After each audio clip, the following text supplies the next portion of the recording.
வணக்கம், இது உங்கள் தினக்கதிர்.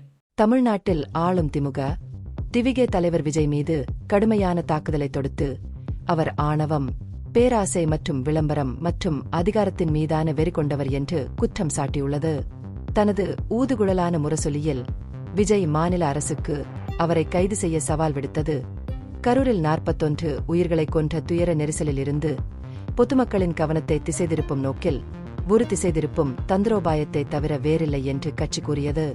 தலையங்கம் விஜயின் நடிப்பு வாழ்க்கையை கேலி செய்து அவரது சினிமா திறமைகள் ஏற்கனவே திரைப்படங்களில் நீண்ட காலத்திற்கு முன்பே தோல்வியடைந்தன, அரசியலிலும் அவர் வெற்றி பெற உதவாது என்று வலியுறுத்தியது. அவரது சமீபத்திய வீடியோ செய்தி அவரது பேரணியில் அப்பாவி உயிர்களை இழந்ததற்கு காரணம் பணிவு அல்ல, ஆணவம் மற்றும் ஆணவம் என்று கூறியது.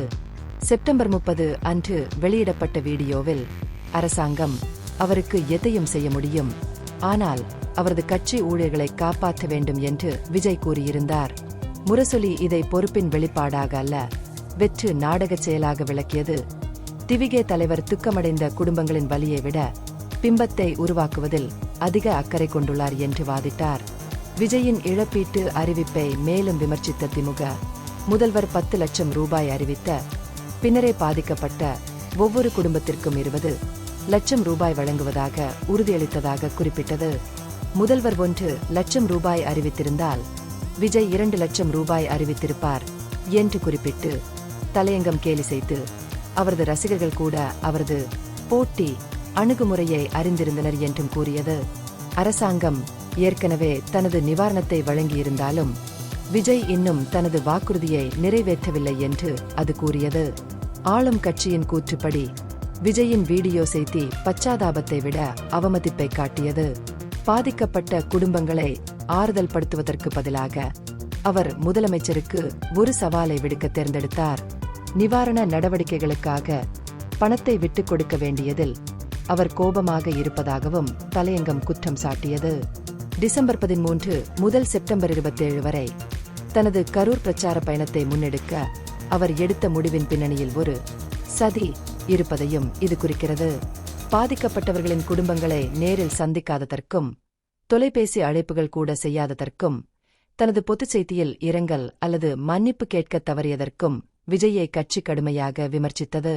அவரது அறிக்கையை படப்பிடிப்பு வீடியோ என்றும் சினிமா நிகழ்ச்சி என்றும் விவரிப்பதன் மூலம் உண்மையான வருத்தத்திற்கு பதிலாக நாடகம் ஆடுவதாக முரசொலி குற்றம் சாட்டியது.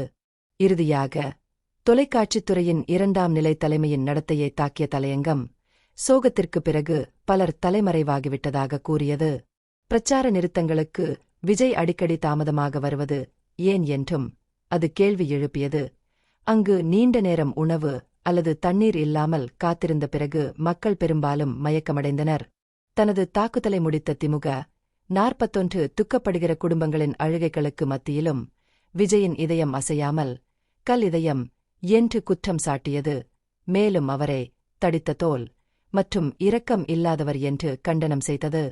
இந்த பகுப்பாய்வு நுண்ணறிவுள்ளதாக கண்டால் முக்கியமான அரசியல் முன்னேற்றங்கள் குறித்த கூடுதல் புதுப்பிப்புகளுக்கு லைக் செய்யவும், ஷேர் செய்யவும், சப்ஸ்கிரைப் செய்யவும். இது உங்கள் தினக்கதிர். நன்றி.